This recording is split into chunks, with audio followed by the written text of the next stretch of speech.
Dobar dan, dobri moji. Evo mene s vama. Javljam se iz ove šume prelijepe gdje je tišina i mir. Tema koja mi je pala na pamet je poštovanje roditelja.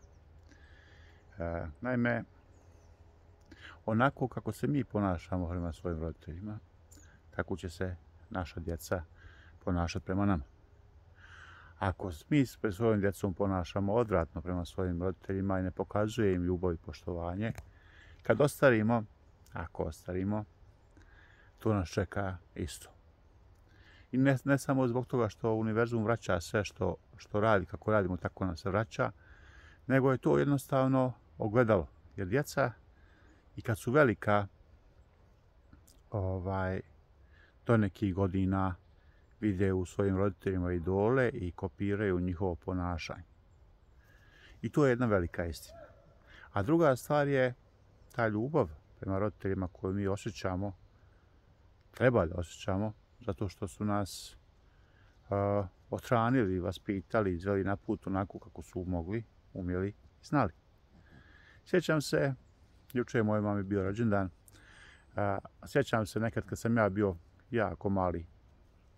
Moja mama je išla, recimo, da bere maline ili šipak u pogradama, da bi to prodala u otkupne stanice, da bi meni kupila, recimo, patike ili pantalone ili sveske za školu. Sjećam se dobro da je išla u nadnicu da bi nas prehranila. Sjećam se da je moj stari